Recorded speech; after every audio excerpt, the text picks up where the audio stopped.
Parce que Joël, tu te trompes. C'est clair. Parce que David a dit clairement.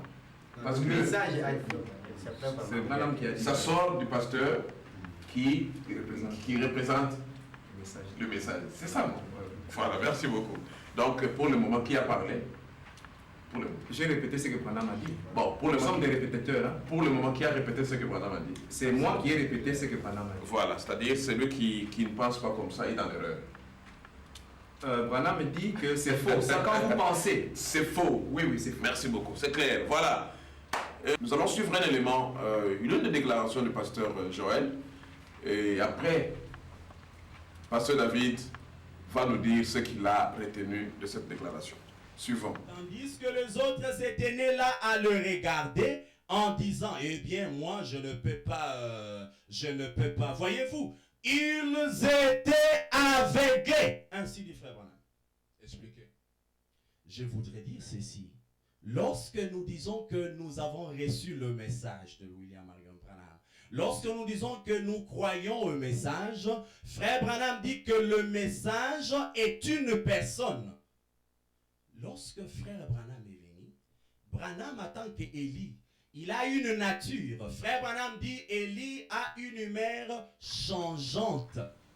Je voudrais vous dire ceci. Jésus-Christ du vivant de Jésus. Est-ce que Jésus avait été adoré de son vivant? Écoutez, c'est que la Bible. Je suis dans Matthieu 17. Je suis dans Matthieu 17 et puis je vais donner une petite lumière sur ce que vous veniez de me dire tantôt là, sur Branham, nous connaissons ce parent et consort. Matthieu 17, nous allons entrer dans le message. Matthieu 17, depuis le verset 9.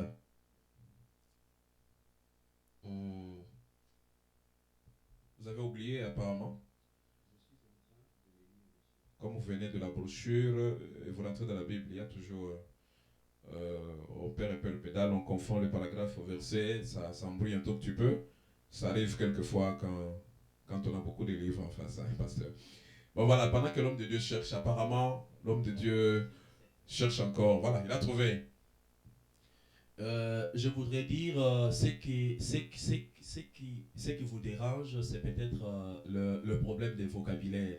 Vous cherchez à tout prix que le pasteur Joël perde le pédale. Il est vrai, pasteur Joël peut perdre le pédale. Mais le Dieu que pasteur Joël sert, lui ne perdra jamais de pédale. Parce qu'il est Dieu. Moi, je peux perdre le pédale, je le perdrai encore si vous le voulez, mais lui ne perdra jamais ses pédales.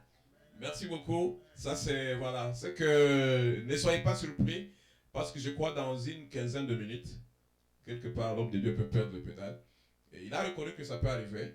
Je me prépare à quelque chose et je crois que ça va marcher. Voilà, ici je voulais lire la vision que Jésus, la vision de la transfiguration que tout le monde connaisse. Et après cela, la Bible dit ceci, verset 9.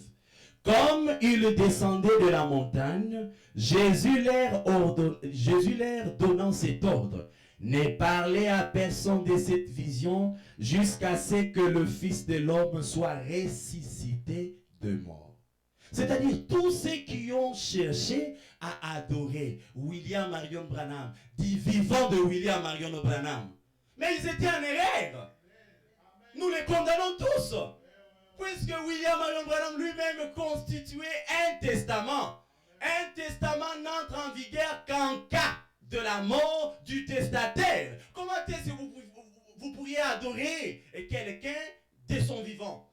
Ça, c'est l'esprit du diable, c'est l'erreur. Donc, nous acceptons que ceux qui ont cherché à adorer frère Branham, dit vivant de frère Branham, ils étaient en erreur. Puisque frère Branham lui-même avait dit, sa vie serait dévoilée à l'heure de son départ. Est-ce que vous me permettez de le lire? Voilà, là on est dans la brochure, non? Justement. Voilà, donc prenez la brochure. Je vous disais que sans brochure, et aussi il faut brochure, et voilà, l'homme de Dieu, Isa Maté, troisième testament. Donc, vous parlez des trois testaments pendant que nous, vrais chrétiens, nous pensons aux deux testaments. Tu es chrétien? Tu es chrétien, et réellement. Puisque Frère Branham dit les chrétiens sont de persécuteurs aujourd'hui. Vous êtes des chrétiens, mais nous ne sommes pas des chrétiens. Nous sommes de Branham. Nous sommes de Branham. Puisque nous avons 3 exodes, tels que je vous avais dit. Le premier exode, c'était Moïse. Est-ce que je peux lire ça dans la Bible? Mais la Bible est là. Apparemment, vous alliez vers les brochures. Parce que moi, je préfère que... Moi, je suis là pour répondre. Je vous suis là où vous voulez que j'y aille. Si vous me demandez de lire la Bible, je lis la Bible. Je vous ai dit que nous avons 3 exodes. Premier exode... Ma question était, est-ce que nous ne pouvons pas faire toute cette émission avec la Bible seulement? Si vous le voulez. Et pourquoi remplir ces lieux de beaucoup de livres? C'est-à-dire... Non, puisque ça, c'est l'interprétation. Tout ça, ce sont l'interprétation de la Bible. Alors, nous restons... Parce qu'aujourd'hui, je me demande, Papa Boss est en train de me dire, est-ce que nous ne pouvons pas rester à la Bible? Papa Boss, excusez-moi un peu de vous poser cette question. Est-ce que toi, tu pouvais connaître la Bible si William Branham n'était pas venu? Tout le monde... Moi, je n'ai pas connu la Bible par William Branham. Écoutez, c'est seulement l'ignorance qui vous fait ça. Puisque tout le monde adorait au nom du Père, Fils et Saint-Esprit. C'est William Marion Branham qui est venu rétablir d'abord le nom de Jésus-Christ. Si William Marion Branham n'était pas venu, et toi tu n'allais même pas connaître Jésus-Christ, puisque celui qui est venu rétablir le nom de Jésus-Christ. Donc, si William Marion Branham a rétabli le nom de Jésus, toi tu penses que nous pouvons avoir peur d'utiliser la Bible? Nous lisons la Bible et nous lisons ici l'interprétation de la Bible. Mais écoutez... Voilà, nous venons de suivre ça. Vous savez quoi? Ce que j'ai retenu, Pasteur David, Pasteur Joël dit clairement que Jésus n'avait jamais été adoré pendant qu'il était vivant. C'est seulement après sa mort que l'adoration a commencé au nom de Jésus. Et il a fait d'autres déclarations que peut-être vous avez retenues en tant que bien-aimé du message, mieux que moi. Réagissez à ce qu'il vient de dire. Bon, par rapport, comme vous me donnez peut-être ce temps ici, peut-être pour réagir par rapport à ce que le pasteur Joël vient de dire. Bon, je prendrai seulement un petit temps, j'aimerais beaucoup plus parler, me référer à ce que Branham a dit plus tôt, vous voyez. Parce que l'élément principal dans toutes ces choses ici, nous ne défendons pas ou bien nous ne nous opposons pas à ce que les gens veulent dire selon ce qui leur est donné, parce que tout le monde est libre de dire ce qui lui convient. Mais j'aimerais un peu me focaliser sur Branham, sur son message et sur l'importance de ces messages pour la génération dans laquelle nous sommes en train de vivre. Mais si je peux prendre une référence biblique que Branham a répétée dans beaucoup de citations, vous pouvez le voir. J'aimerais lire dans 1 Corinthiens 15. 1 Corinthiens 15. À partir du premier verset jusqu'au deuxième verset, qui dit ceci. Je vous rappelle, frères, l'évangile que je vous ai annoncé, que vous avez reçu, dans lequel vous avez persévéré et par lequel vous êtes sauvés, si vous les retenez tels que je vous l'ai annoncé. Autrement, vous auriez cru en vain. C'est ça le message que nous croyons, le message de William Marion Branham. Il pouvait dire dans plusieurs citations, dans les questions et réponses, et toutes ces choses-là, vous trouverez, il dit que le seul endroit, mes chers enfants, où j'essaye de vous amener, c'est ces messages. Ne quittez jamais cette parole. Quoi qu'il arrive, restez avec la parole. C'est une façon de nous prévenir que sortir des principes établis par le messager, ça serait une foi qui sera considérée comme une foi vaine, vous voyez. Parce que l'évangile, comme Paul l'a annoncé à ces gens, au temps d'Éphèse, les sauver seulement s'ils les retenaient tels que il leur avait été transmis, enseigné. Et aujourd'hui, le message de William Marion Branham peut constituer ces lieux d'adoration et nous amener dans la présence du Seigneur, si seulement et si nous le suivons tel que William Marion Branham lui-même l'avait amené. Alors, parlant de l'adoration et de toutes ces choses-là, si je peux réagir par rapport à ces images que nous venons de voir, bien sûr... là, vous le regardez, parce que Joël suivra ça. Je peux réagir par rapport à ces images, sinon c'est bien, tout le monde suivra ça. Oui, oui. Nous sommes là pour que... Et vous cherchera pour le débat. Ah, oui, okay. Et moi, je reviendrai faire le débat. Vraiment. Alors, par rapport à ça, à l'adoration et toutes ces choses-là, comme je le disais, William Marion Branham n'a jamais enseigné une telle chose. Je dirais, frère Branham dit, il a amené une prédication. Je crois que le pasteur Joël en a parlé, et il a parlé du serpent écrasé. Alors, qu'est-ce qui est arrivé? Je crois au début ici, vous m'avez posé une question, pourquoi est-ce que les gens sont partis pour adorer et d'autres rejettent le message, ainsi de suite. Les deux positions, il y a beaucoup de gens qui ne veulent pas croire à ces messages parce qu'ils croient que le message, c'est que les autres qui adorent Branham, qui leur enseignent. Le message, ce n'est pas ça. Alors, d'autres rejettent ça parce que si vous croyez à ces messages, vous allez adorer comme vous l'avez entendu là. Le message de Branham, ce n'est pas celui-là. Branham ne peut pas être jugé sur base des enseignements que les gens ont enseignés et que lui, on ne peut pas les trouver dans ce que lui nous a dit. La bonne chose à faire, c'est de prendre ce que le messager lui-même a dit et juger le messager selon son propre message. Et le comprendre, c'est alors que vous comprendrez que ce message est rempli de beaucoup de promesses. Ce message est pour le peuple de Dieu. Ce message est venu pour amener la perfection, la foi de l'enlèvement et toutes ces choses que nous entendons, nous étions en train d'attendre. Alors, c'est dans ce message. Mais pour en avoir les fruits et les bénéfices, il faut vraiment aller lire l'homme de Dieu lui-même. Ne nous limitons pas seulement à ce que celui-ci a dit, ou bien celui-là a dit. Entrons et lisons l'homme de Dieu. Qu'est-ce que cet homme de Dieu a dit par rapport à ceci? Du vivant de Christ, on n'a pas adoré. Ah ok, j'étais en train de parler de la prédication sur le serpent écrasé. Votre question c'était pourquoi les gens sont confus et qu'est-ce qui les amène à cela? J'ai dit que c'était Dieu mal compris, comme Branham lui-même a dit, Dieu mal compris. Et il a dit là, si vous vous souvenez, j'ai dit qu'il a dit, nous avons lu qu'il a dit, cela m'a obligé à quitter le champ missionnaire. Qu'est-ce qui l'a obligé à quitter le champ missionnaire? Vers la fin des années 50 et début 60, il y a eu cette doctrine qui s'est élevée et les gens ont commencé à vouloir baptiser ou bien baptiser même au nom de William Marion Branham. Et quand Branham a appris cette chose-là, cela l'avait vraiment affecté. Cela a affecté l'homme de Dieu qui était sous le serment d'être sincère. Ici, je le répète, quand nous considérons Branham, je crois que le pasteur Joël a dit que nous aimerions que tous puissent respecter Branham. Qu'aucune personne ne vienne pour amener les discrédits sur cet homme-là.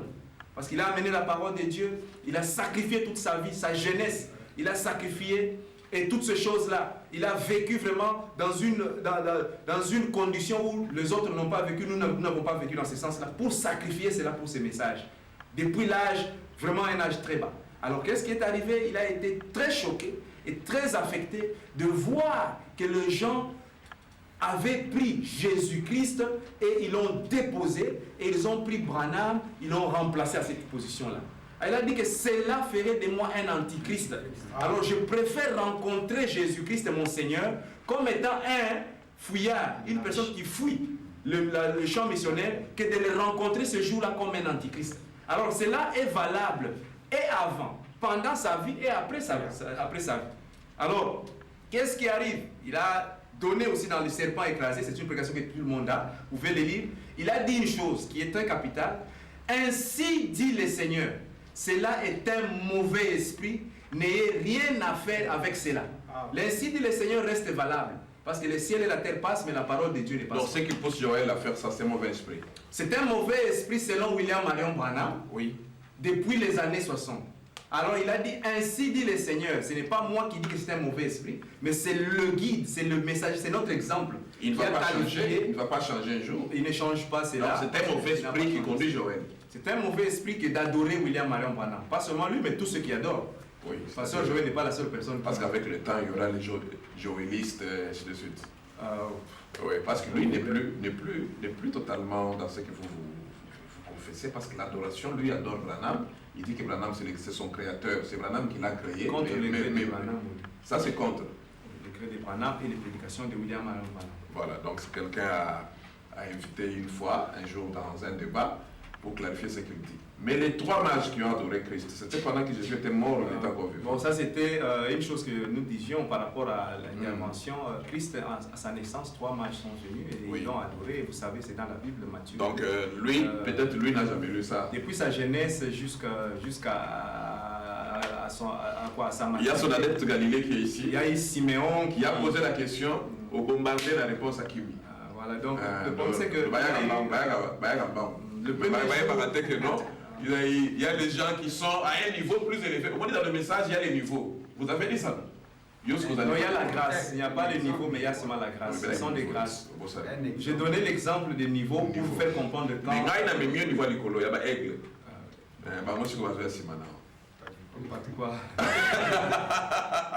Bon, voilà.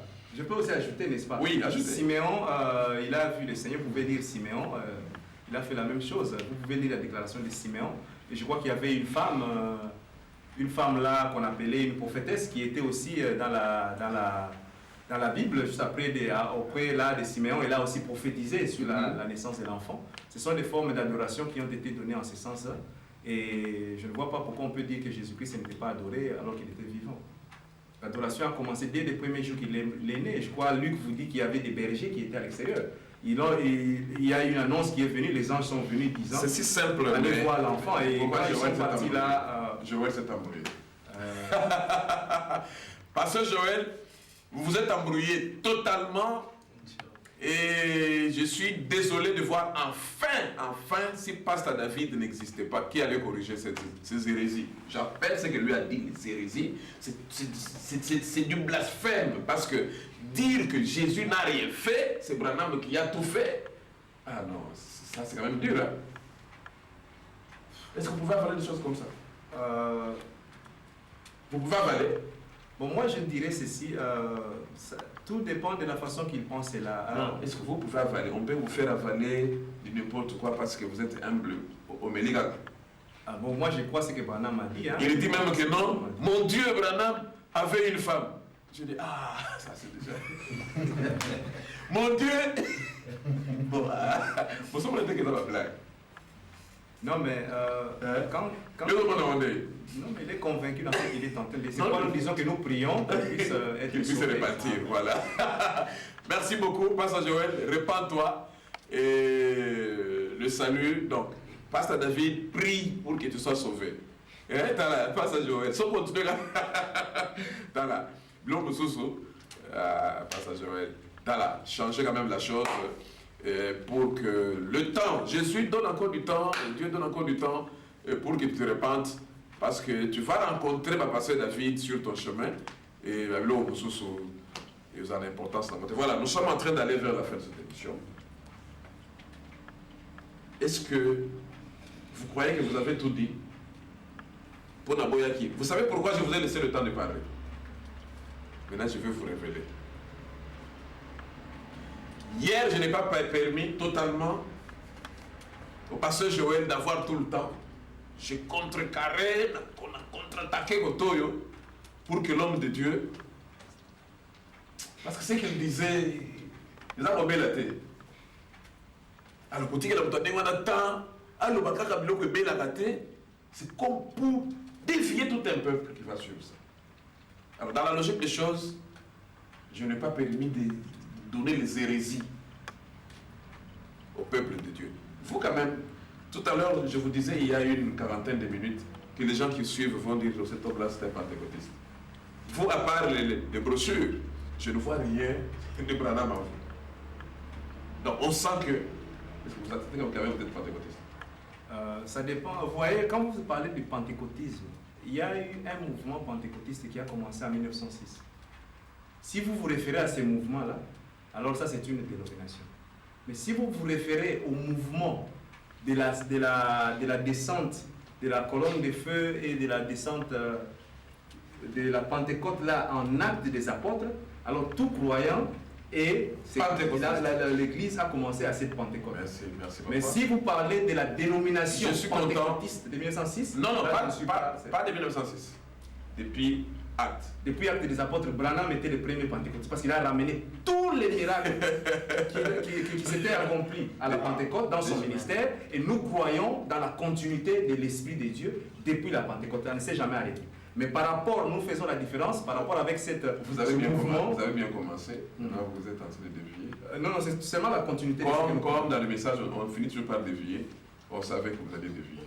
Donc, c'est-à-dire la transfiguration, la colonne de feu, tout ce que vous connaissez, le mot là, c'est arrivé avec William Branham. La transfiguration, ok.